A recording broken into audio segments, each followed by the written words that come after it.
Lepo pozdravljeni, spoštovani gledalci in cenjene gledalke. Na gasilce in druge pripadnike enot civilne zaščite najpogosteje pomislimo, ko se nam ali našim najbližjim zgodijo nesreče, ko so ogrožene življenja ali pa premoženje.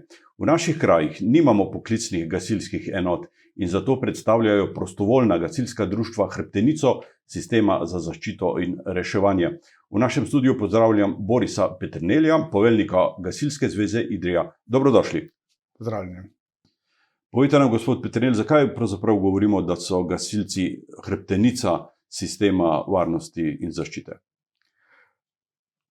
Pripadnikov gasilskih enot je v naši občini največje število, se pravi kot prostovoljne enote. Poleg drugih enot, ki so v sistemu zaščite in reševanja, se največkrat odzovemo, saj smo pozvani na večinoma vseh nesreč, ki se zgodijo. Seveda pa tudi tradicija, več kot 100-letna, tudi pripomore k temu, da smo gasilci morda najbolj opazni. V Gasilsko zvezo je povezanih 9 društev, če jih naštejeva, so to Črni Vrh, Dole, Godovič, Idrija, Ledine, Spodnja Idrija, Vojsko, Vrstnik in Zavratec. Je to velika zveza? Če gledamo na nivo regije, v tem primeru Severne Primorske, kamor smo mi vključeni, smo poleg Gasilske zveze Cerkno največji gasilska zveza po številu gasilskih enot. Na nivoju države pa smo nekje tudi, bom rekel, pri večjih gasilskih zvezah. Vse gasilske zveze se sestavljajo od 3 enot, pa tudi od 2-3, pa tudi do več kot 20-30. Tako da smo nekje v zlati sredini, ampak bi kot tisti višji polovici. No? Najstarejše društvo pa je pravzaprav v Idriji, 130 let. Ja, najstarejše društvo je v sami Idriji. Seveda to izhaja tudi iz rudniške zgodovine, ki je tudi imelo svoje gasilsko enoto, potem pa je še mesto Idrija, tako rekoč takrat se imenovalo gasilsko društvo mesto Idrija, ustalilo svoje in se je potem to združilo. In ja, tukaj gasilstvo Idrije je že 130 let, na samem Slovenskem pa imamo najstarejše gasilsko društvo Metliki, ki pa je lansko leto oziroma praznovalo 150 let.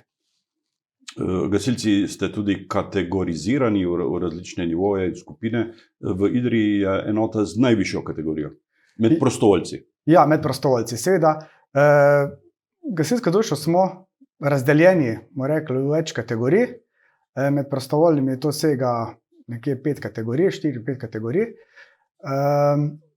In seveda glede na velikost naselja, na velikost površine, ki ga sama enota pokriva, na ogroženost gozdov in z tega ven se potem kategorizira gasilsko društvo oziroma določi velikost gasilskega društva, kar posledično vpliva tudi na število članov, ki jih mora društvo zagotavljati, govorimo o operativnih članov, in pa tudi neko opremo in tehniko, ki naj bi s tem društvo razpolagalo oziroma naj bi imela to tehniko na razpolago. Društvo Idrija je pooblaščeno tudi za posredovanje ob prometnih nesrečah in ob nesrečah z nevarnimi snovmi. Tudi zato posredujejo na območju občine Cerkno. Ja, prostovoljno gasilsko društvo Idrija ima pogodbo oziroma koncesijo z Upravo za zaščito in reševanje Republike Slovenije za posredovanje v primeru nesreč v prometu, nesreč z nevarnimi snovmi in nesreč na vodi in reševanje iz vode. In po tej pogodbi pokrivajo območje občine Idrija in občine Cerkno. Se pravi vse ceste in poti v občini Idrija in občini Cerkno. Prebral sem vašo statistiko, ki je kar tako, ti podatki so spoštovanja vredni. Naprimer, skupno število članov gasilskih društev v območju vaše zveze je 1180, od tega pa imate 335 operativnih članov, mladincev nekaj manj kot 200, tudi članic imate nekaj več kot 200, ob tem so še veterani, veteranke in tudi nekaj tako nekategoriziranih članov. Ljudi, ki se zanimajo in so pripravljeni pomagati preko gasilskih društev, je pravzaprav veliko. Ja, če pogledam na samo občino Idrija, je kar velika številka. Seveda jedro tega oziroma hrbtenico našega delovanja predstavlja naši operativni člani. Tukaj se trudimo, da jih še pridobivamo. Ravno sedaj poteka v organizaciji Gasilske zveze Idrija tečaj za nove operativne člane, kjer pričakujemo, da bomo do konca leta pridobili še 30 novih operativnih članov, tako da se tudi ta številka še vzdignila. Normalno pa imamo tukaj zraven tudi še ostale.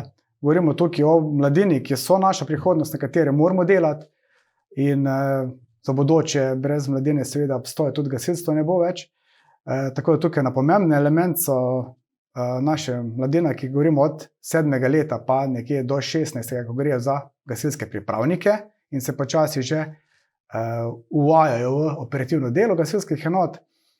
Ne smemo pozabiti za naše veterane, govorimo starejši gasilci, brez njih nas zdaj ne bi bilo tukaj, a ne? Se pravi, oni so nam to zapustili, to zapuščino, da lahko delamo naprej uspešno. In pa seveda so potem še tukaj tudi članice, katere veliko jih tudi zdaj imamo vedno več od operativnih članic, kar je zelo dobrodošlo in so tudi aktivno vpete v delo operativnih enot. In pa seveda tudi še ostali, kot podporni člani, rezervni člani, nekateri, ki morda zdaj zaradi zdravstvenih razlogov ali pa drugačnih ne morajo aktivno sodelovati, pa so še vedno, morda bodo še nazaj prišli in tako naprej. Tako da, ja, to članstvo je kar veliko, seveda govorimo pa, da jedro pa mora bazirati na operativnih članih. Kaj pa pravzaprav pomeni operativni član? To pomeni izobražen gasilec, izvežban gasilec, zdrav, konec koncev ob klicu na pomoč se mora odzvati. Je to to? Ja, za operativne člane se smatrajo, se pravi, gasilci med 18 in 63 letom, za članice to velja med 18 in 58 letom. Se pravi, ta gasilec, da lahko nekdo je operativni gasilec, mora imeti prvo, se pravi, opravljen zdravniški pregled, ki obsega zelo podobno kot nekako za zdravniški pregled za avto, za vozniški izpit, pa še neke dodatne zadeve, delo na višini in tako naprej. Potem pa imamo še, se pravi, poleg zdravniškega izpita, pa mora biti še imeti izobraževanje oziroma tečaj za operativnega gasilca, ki traja 150 ur. Tam se novi člani pridobijo te osnovne veščine z vseh področij, tako od gašenja požarov do tehničnega reševanja, v bistvu ves spekter, kar imamo, teh predmetov oziroma kjer mi posredujemo, in pa seveda psihofizično mora biti za to sposoben. Nekaj pa k temu pripomorejo tudi izkušnje, ne? Berem vašo statistiko, vsako leto imate na območju zveze od 190 do 160 intervencij. To so pa resnični dogodki, ne? Ja, tukaj govorimo o vseh posredovanjih, se pravi, bom rekel, po domače, od odklepanja vrat, po gašenje gospodarskih industrijskih objektov. To vse te intervencije, kjer gasilci posredujemo, te se zdaj čase giblje nekje, povprečju 160, nekje tam na leto. Govorimo, se prav so pete vsa gasilska društva, nekateri več, spet tukaj vse, pač večina intervencij tukaj bazira na srednji enoti, se pravi prostovoljnem gasilskem društvu Idrija. Seveda smo pa vsa društva vpletena, nekateri več, nekateri manj, ampak moram reči, da vsi svoje delo opravljajo zelo, zelo dobro. Odzovete se pa tudi v primeru, ko vas kličejo na pomoč na območju regije, države, tudi v Makedoniji so bili vaši člani? Ja, zadnje časa se, kar lahko rečemo, vsako leto odzovemo na tako večjo intervencijo, predvsem tukaj govorimo v poletnem času o požari v naravnem okolju. Posredujemo večinoma, se pravi, na območju severno-primorske regije oziroma Goriškega krasa in pa tudi obalno-kraški regiji, se pravi, tisti kraški predel dol. Takrat ponovadi ekipe zaprosijo za pomoč dodatne sile, te intervencije tudi ponovadi trajajo več dni, tako da se zamenja utrujene gasilce. Tako da tukaj smo kar zdaj vsako leto pozvani na te intervencije oziroma kot pomoč drugim silam. Tako da imamo tudi zdaj že pripravljeno na nivoju naše zveze, bom rekel, en konvoj 10 vozil in pa cirka 40 gasilcev, kateri lahko formiramo v roku 1 ure in se pravi 1 ure od formacije, od klica se formira ekipa in gre na pomoč, na območje, ki jo pač potrebujejo. Omenil ste Makedonijo. Ja, tudi letos je ta požar v Makedoniji, kjer je prvič Slovenija nudila mednarodno pomoč kot gasilske enote. Tako da se tudi nekaj naših članov dol udeleži, sicer v drugem tednu, ko je zadeva že pod kontrolo, ampak ja, tako da tudi na tem področju se malce bojim, da bo tega zmeri več. Klimatske razmere nam ne grejo ravno v prid, kar se tiče naših posredovanj, tako bom rekel, požari v poletnem času, kot tudi druge ujme, naravne nesreče. V teh 100-letnih hod ni več na 100 let, ne? Če pogledamo malo po Sloveniji, pa okolice, tega zmeri več, kot da se bojim, da bo tudi intervencije se bodo pač povečale, kar pa od nas seveda zahteva pripravljenost in usposobljenost posredovati. Ja, zelo pomembno je tudi znanje in zelo pomembna so ta posredovanja, ki gasilci opravijo kot prvi posredovalci v primeru zdravstvenih težav, srčnega zastoja v svojih krajevnih skupnostih. Obrobna območja občine so iz vidika hitrega dostopa reševalnih vozil in urgentnih zdravnikov malce problematična, ne? Ja, seveda, živimo na takem območju, ki je, bom rekel, kar razvejano. Tudi, bom rekel, tukaj smo v tej naši občini, imamo te grape, imamo te nedostopne ceste, v zimskem času sneg na višjih predelih, tako da smo kar na enem razvejenem območju, geografsko zelo zanimivo, ne? Kar pa po drugi strani predstavlja pa težje okoliščine za nas kot prve posredovalce v primeru takih drugačnih nesreč. Ja, pred leti se je začelo to usposabljanje prvih posredovalcev tudi po gasilskih enotah. Gasilske enote so bile pač kar pripravljene za še eno dodatno delo, bom rekel tukaj, ne? Za pomoč na tem področju, tako da se skupaj z enoto nujne medicinske pomoči Zdravstvenega doma Idrija usposobilo gasilce v vseh gasilskih društvih in to se načeloma redno obnavlja, tako da v primeru, da je zastoj, predvsem govorimo tukaj o zastoju srca oziroma o oživljanju, potrebi po temnih postopkih oživljanja, takrat dežurni zdravnik preko centra za obveščanje aktivira po potrebi tudi gasilske enote oziroma tiste pripadnike gasilske enote, ki so usposobljeni za prve posredovalce. V zadnjih letih je bilo tudi nekaj dogodkov, ki so se prav ob pomoči gasilcev srečno končali, ne? Ja, seveda, nekaj dogodkov je bilo, da je bilo srečno, nekaterih tudi, žal smo bili tudi gasilci neuspešni. Seveda pa tukaj ne govorimo samo o gasilcih, ne? To je dobrodošlo za vse, pozivam vse občane, ki imajo ta neko čut ali pa da se počutijo sposobne, da pristopijo k tem tečajem prve pomoči oživljanja, ker konec koncev po statistiki se največ tega zgodi našim najbližjim oziroma posredovati pri tistih, ki jih imamo blizu, s katerim smo v stiku, bodisi sorodniki, bodisi na delovnem mestu. Tako da tukaj je zelo dobro, če se tudi ta veja razširila, tudi ne samo ta prvi vstop v ta sistem prvih posredovalcev je šlo prek že nekih organiziranih skupin, ne, kar v to gasilci sodimo.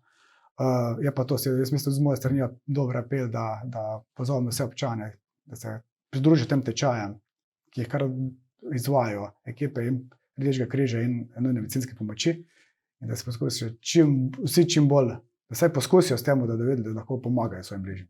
Da se ta znanja čim bolj razširi. Vsako jesen imate gasilci tradicionalno kako večjo vajo.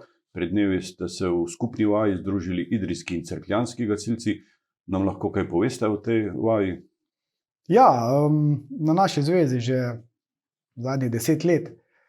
Začeli smo s tisto vajo Potres 2011 v Idriji, ne? Potem pa vsako leto damo eno večjo vajo, ponavadi v oktobru, v mesecu požarne varnosti. Izpeljemo eno večjo vajo, kjer vključimo vseh 9 društev, po potrebi še ekipe NMP-ja in ostale službe za zaščito in reševanje.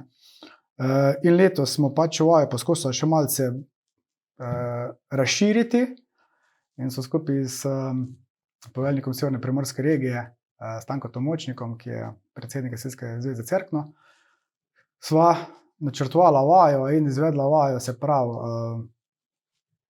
brez vednosti ostalih gasilcev in vodstva, in so poskušala izvesti simulacijo vajo pomoči naših sil oziroma njihovih sil na področju druge občine, drugih gasilskih zvez. Se pravi, kot da pride v pomoč neka zunajna sila, v primeru večje nesreče bi se to tudi dejansko zgodilo. In tako smo zamenjali ekipe sile, ki so bile namenjene za vajo na našem območju, so šle ekipe Gasilske zveze, so šle v Cerkno, ekipe Gasilske zveze Cerkno pa so prišle v Idrije, ob tem, da to so izvedeli tik pred odhodom. Vzpostavili smo 2 štaba za vodenje večjih intervencij. Oni so vzpostavili svojega, mi smo našega postavljenja, se pravi, se je zadeva pač odvijala, kot bi se tudi v realnosti odvijala. So se pokazale kakšne pomanjkljivosti ob analizi?